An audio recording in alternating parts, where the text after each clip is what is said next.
Bismillahirrahmanirrahim.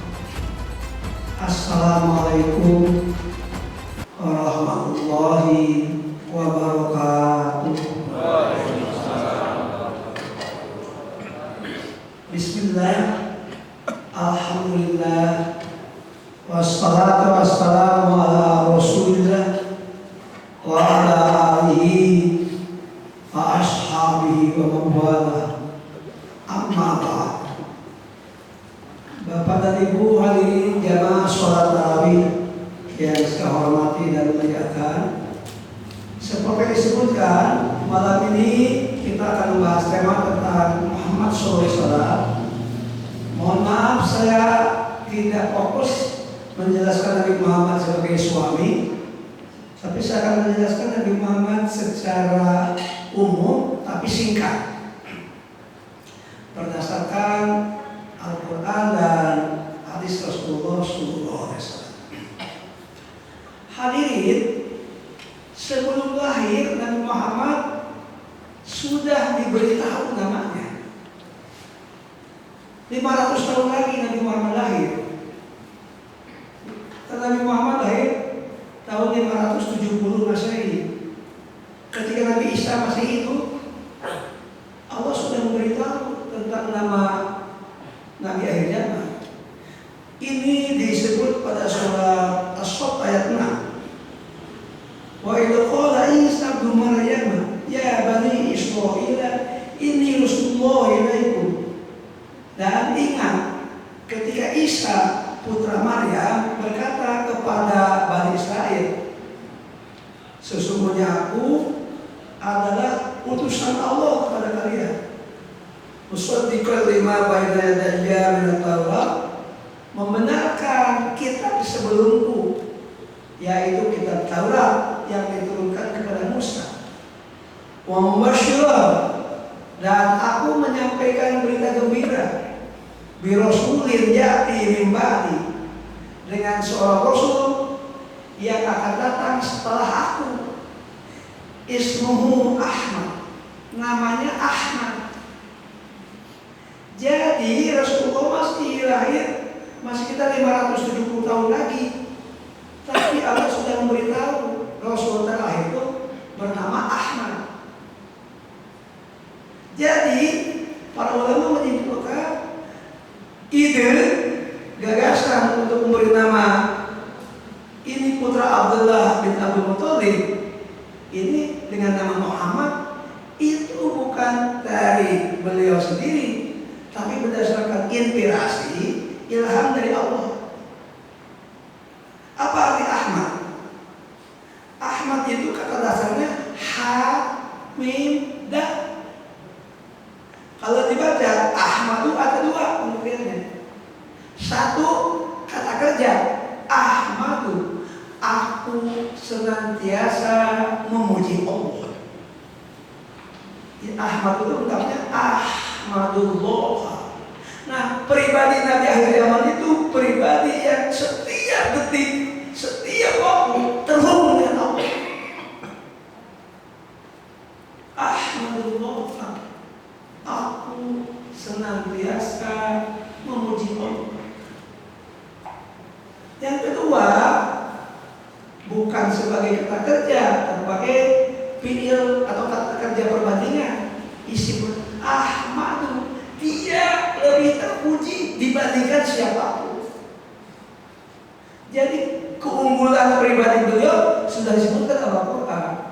Kelak ada penulis buku bukan muslim, orang Eropa yang sekuler, yang liberal, yang bukan muslim, lalu dia menulis 100 tokoh yang mengubah dunia. Ternyata dia letakkan nomor 1 Muhammad Sallallahu Alaihi Wasallam. Betapa nalar pikiran orang tidak beriman, orang tidak beragama, sekuler, tapi dia berpikiran lurus, berpikiran objektif, sampai berkesimpulan di antara 100 tokoh yang mengubah dunia dengan kejujurannya adalah Muhammad. Terbuktilah yang disampaikan oleh Allah kepada Nabi Isa, ini orang selalu memuji Allah dan jadi manusia terbaik, manusia terpuji, manusia terbaik. Dulu. Yang kedua, di dalam Al-Quran sangat hebat. Hanya 4 kali kata Muhammad disebut. Sangat hebat. Kenapa? Allah lebih suka, Nabi Muhammad lebih suka bukan disebut nama dirinya, tapi abdu, hamba.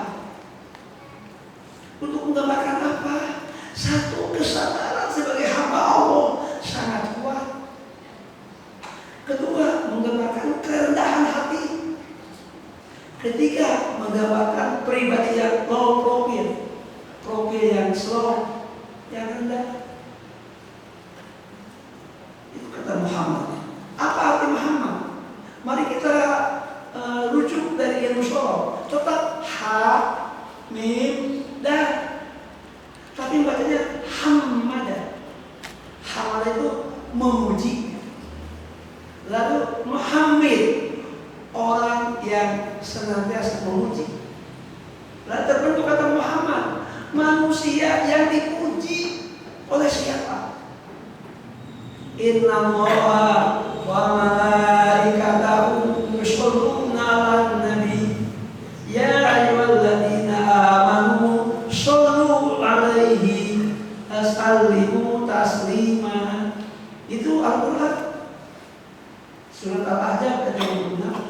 Inna Allaha, sesungguhnya Allah, wa malaikatahu, dan para malaikat Allah, yushollun itu sholat lamia salyut, memberikan penghormatan, memberikan penghargaan kepada Muhammad. Kenapa harus dihargai? Kenapa harus dihormati? Kenapa dimuliakan? Karena senantiasa memuji Allah, karena manusia terbaik, karena dipuji oleh banyak orang, tapi tidak sombong.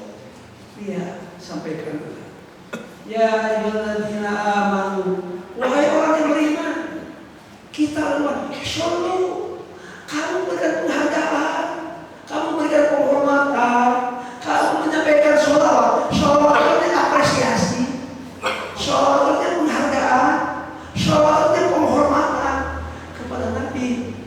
Dan kalau dari Allah ditambah dengan rahmat, kasih sayang. Kalau dari hamba ditambah dengan doa, harapan semoga kemuliaannya, keagungannya, kehormatannya, kejujurannya bertambah, sehingga setiap pribadi akan kagum atas pribadinya, akan mengikutinya dengan ketulusan, akan mencontohnya dengan kesadaran, akan menjadikannya role model atau uswah dalam kehidupannya.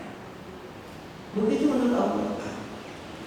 Hadirin, Nabi Muhammad itu jadi orang baik. Pertama, beliau jadi orang baik dulu. Belum melakukan perbaikan, belum melakukan korupsi. 40 tahun pertama beliau jadi pribadi yang baik dengan 4 sifat dasar, yaitu beliau siddiq, beliau jujur, beliau patona, cerdas, beliau amanah, dapat dipercaya, beliau apapun yang ada di hatinya beliau sampaikan dengan apa adanya. Ternyata dengan 4 sifat dasar itu Nabi Muhammad menjadi manusia yang mendapat apresiasi, yang mendapat penghargaan dari orang-orang yang jahil, dari orang-orang yang sering berkhianat, orang yang saling mengganjal, orang yang saling menyakiti, orang yang saling melukai, amburadul mentalitasnya. Tapi orang amburadul ini ternyata punya nurani, ternyata punya kesadaran kemanusiaan yang tinggi, mengapresiasi Nabi Muhammad SAW. Sampai beliau sebut Al-Amin. Al-Amin itu bukan permintaan Nabi, bukan harapan Nabi, bukan proposal yang diajukan oleh Nabi, bukan keinginan Nabi, tapi masyarakat Makkah. yang mentalnya amburadul itu ternyata mendapatkan keheningan, mendapatkan kesucian, mendapatkan kejujuran, dan Nabi Muhammad diapresiasi sebagai al-amin. Tidak meminta, tidak seperti di zaman modern, cukup banyak pejabat yang seharusnya tidak layak jadi guru besar, tapi karena petinggi lalu dipromosikan jadi profesor. Saya sakit hati, bukan saya iri. Di kampus berjuang yang mati-matian dari bawah jadi guru besar. Ini seenaknya aja jadi guru besar. Hanya karena punya jabatan, hanya punya kekuasaan, hanya punya uang. Kok dengan mudah gelar dipermainkan? Kok ini mengatur kehidupan sekecil apapun, kok tidak dengan kejujuran? Kok tidak dengan kriteria? Kok dengan perjuangan? Saya sedih, saya tidak mau hadir kalau ada pengumuman itu. Apalagi minta jadi promotor. Sorry, saya selalu cari argumentasi. Saya tidak punya wewenang, saya tidak punya otoritas. Di kampus, bukan hanya di kampus kami, di kampus lain lebih parah, diperjualbelikan. Gelar guru besar. Sementara yang jujur nyari susah. Saya sampai 4 tahun dari 2010. Salah lagi, kurang lagi, lebih lagi. Baru 1 September 2014 turun SK. Setelah kurang lebih 4-5 tahun. Masa pejabat seenaknya hanya waktu 2 minggu? Bukan saya iri, kalau berhak, kenapa tidak diberikan? Ngajar enggak, jadi dosen enggak, akademik enggak. Contoh kecil betapa negeri ini butuh keteladanan yang sungguh. Belum yang lain-lain saya tidak mau cerita karena tidak akan ngomongin politik. Saya ngomongin kuliah saja. Gitu. Nah, hadirin, seperti di Sambar Gede, seperti berubah dengan cepat. Muhammad Al-Amin itu sekarang hilang, lenyap, ditelan oleh keadaan. Karena Nabi melakukan koreksi. Ada 3 yang perlu dikoreksi. Pertama, masalah muka itu kalau ditanya, wala in sa'altahu man khalaqa as-samawati wal ardh. Kalau kamu bertanya kepada mereka, siapa menciptakan langit dan bumi? Jawabannya benar. Yaquluna Allah. Allah. Kan ini benar. Ini jawaban cerdas, ini jawaban tepat, ini jawaban laras. Benar. Allah yang menciptakan langit dan bumi. Tapi kalau ditanya, kepada siapa kamu berlindung? Kepada siapa kamu memohon? Jawabannya kepada Lata, kepada Uzza, kepada mana? Jadi kontradiktif. Yang menciptakan Allah, tapi mohon perlindungan, mohon manfaat, mohon kebaikan kepada Lata, kepada Uzza, kepada mana? Maka orang Mekah disebut syirkun, syirik. Al-Quran menyebut, kenapa disebut syirik? Benar.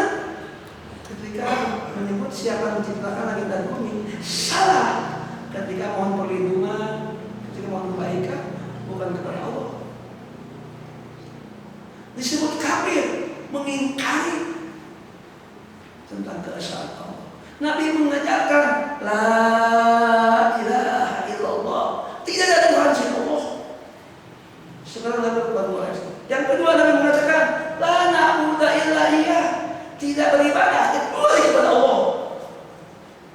Yang ketiga, wala musyrika bihi syai'an, jangan menyekutukan Allah dengan apapun dan siapapun. Wala yattahida ba'duna ba'dan arbaban lillah, jangan mempertuhankan sesama manusia, jin, setan, sesama makhluk Allah. Ternyata sikap ini sontak berubah.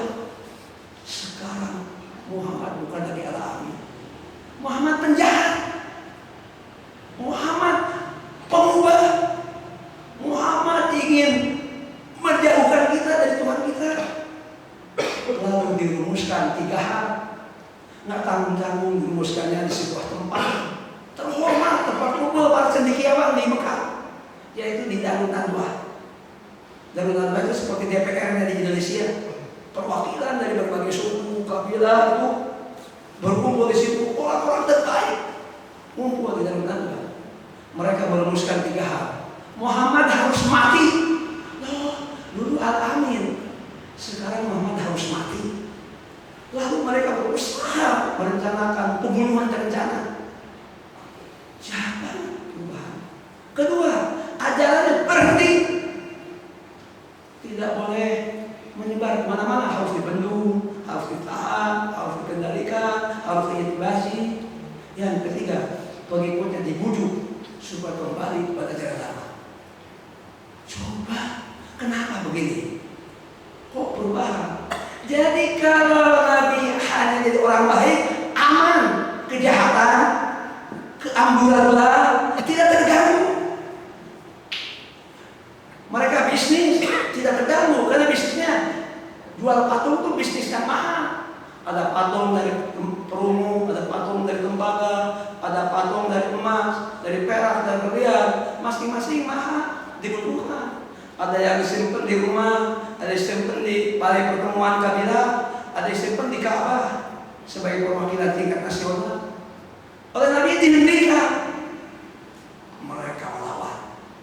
Jadi hadirin, kalau kita jadi orang baik saja, orang jahat aman, pengkhianat aman, penjahat aman, yang ingin menghancurkan negeri aman, karena kita baik-baik saja.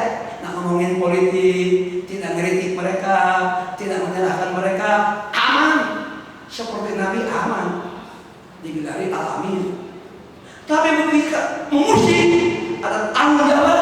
Ini bangsa kami, jangan diambil sama kamu, jangan dijual, jangan dihianati, jangan digadaikan, jangan dijual ke Cina. Terusik orang jahat itu, terusik pengkhianat itu, terusik manusia-manusia yang menjual negeri ini. Sekarang lihat gimana langkah mereka. Semoga di bulan Ramadan ini masih ada yang jujur, masih ada yang tabligh, masih ada yang amanah, masih ada yang mengusik, masih ada yang memohon supaya diberikan kekuatan. Kebatilan biar batil hancur, kebenaran biar tegak. Di MK sekarang sedang dilakukan. Kalau ini berhasil, berarti kejujuran menang, kebatilan hancur. Tapi kalau kebatilan menang, sudah kita tambah berat, tambah susah. Bulan Ramadan adalah bulan untuk menumbuhkan kejujuran, bulan untuk menumbuhkan. Kenapa kejujuran? Asyidku, roksu, kulli, hasanatin. Kejujuran, pangkal segala kebaikan. Al-kidbu, roksu, kulli, khatiyatin. Kebohongan, pangkal segala keburukan. Begitu pemimpin bertinggi-tinggi bohong, nggak sempat memikirkan negara, nggak sempat rakyat, dia akan ciptakan kebohongan baru, ciptakan kebohongan baru untuk menutupi kebobrokannya. Jadi bukan negarawan, tidak memikirkan rakyat, tidak memberikan kesejahteraan, pasti dia akan menutupi kebohongan dengan kebohongan baru. Dan dengan itu landasan moralnya rapuh. Apa kita bersedia negeri kita jadi negeri yang rapuh? Apa bersedia negeri kita jadi negeri yang dianeksasi, dicaplok? Kan tidak. Karena itu kita harus punya sikap, minimal dengan doa, minimal dalam diri sendiri, minimal tidak setuju, minimal tidak mendoakan, minimal mendoakan kebaikan, minimal mendoakan yang jujur, minimal mendoakan yang berdoa. Mungkin kita tidak mengucapkan, tidak perlu, tapi kita tidak mendukung, kita tidak memihak, kita tidak membela, menjerit kepada Allah supaya kebaikan hancur di negeri ini. Itu modal yang paling tinggi, karena asyidku, kejujuran membawa kepada al-haq, kepada kebenaran. Kebenaran akan membuat kita ringan pertanggungjawabannya di hadapan Allah. Mungkin kita nggak ngomongin politik, tapi di hati, ya Allah, hancurkan orang batil, hancurkan pengkhianat, hancurkan penghancur negeri, hancurkan pembunuh, hancurkan pembunuh negeri. Apa salahnya bulan Ramadan kita berdoa begitu? Kalau semuanya berdoa seperti itu akan jadi power, akan jadi kekuatan. Seperti Rasulullah SAW akan dibunuh, yaitu Madinah. Di Madinah Nabi, di Mekah Nabi hanya sebagai Nabi dan Rasul. Di Madinah Nabi 5. Pertama sebagai Nabi, 2 sebagai Rasul, 3 beliau kepala negara, 3 kepala pemerintahan, 4 panglima tertinggi angkatan perang. Loh, orang yang mau dibunuh, orang yang dijegal, orang yang pengikutnya ya, ternyata oleh Allah ditinggikan sehingga Islamnya tinggi. Apa salahnya bagi Allah? Wa makaru, wallahu khairul makirin. Mereka membuat makar, jahat, manipulasi, bohong, sistematis, terstruktur. Tapi Allah, apa susahnya kalau Allah endahkan dia, hancurkan dia, tenggelamkan dia dalam MK. Dan kebatilan hancur, hak tumbuh. Apa yang susah bagi Allah? Yang penting sikap kita tidak ikut-ikutan diam, tidak ikut-ikutan mendukung. Di hati kita berdoa, semoga kebatilan hancur, kebenaran tegak. Orang juga memimpin negeri, para pangeran tenggelam sesuai dengan dosanya, dimakan tapi neraka. Dan doa yang terbaik, mungkin harapan dia tobat, sadar atas kehianatannya terhadap negeri ini. Ngomong begini, jangan dilarang saya. Di makin ini ngomong begini. Kalau Bapak melarang saya ngomong seperti ini, Bapak tidak punya pendirian, Bapak tidak punya sikap, Bapak tidak punya pemihakan dan jelas. Kan tidak takut saya ngomong seperti ini. Ya dapat orang bahagia apa takutnya. Terima kasih. Semoga Nabi tampil dalam diri kita. Karena surah Al-Maidah mengatakan ini yang membuat kita terharu. Qad ja'akum minallahi nurun wa kitabun mubin. Sungguh telah datang kepada kamu dari Allah nur, cahaya. Semua ahli tafsir menyebut nur di sini Nabi Muhammad sallallahu alaihi wasallam. Cahaya. Wa kitabun mubin, dan Al-Qur'an yang dibawanya dengan jelas. Jadi Nabi Muhammad memang sudah wafat, tapi cahayanya ada di hati kita. Cahayanya ada di masjid kita. Cahayanya ada di tengah-tengah kita. Asal kita membaca sholawat, asal kita mengikutinya dengan hidup, Nabi Muhammad tetap jadi nur, jadi cahaya. Saya kira kita memang jauh dari tempat beliau, dari Madinah, tapi dekat di hati, dekat di rasa. Cinta kita tidak terbentuk oleh samudera, oleh laut, oleh jarak yang jauh. Nabi Muhammad ada di hati kita. Kalau itu kita ucapkan dengan ketulusan, sholawat dan tulus, insya Allah Allah tidak akan ridho orang-orang yang jahat memimpin negeri ini. Itu saja yang saya sampaikan. Semoga jiwa renungan tidak perlu diucapkan, tidak perlu jadi wacana, tapi di doa kita supaya kebatilan dihancurkan sama Allah yang hak memimpin negeri ini, supaya kita tidak hancur ke depan. Barakallahu li wa lakum. Assalamualaikum warahmatullahi wabarakatuh.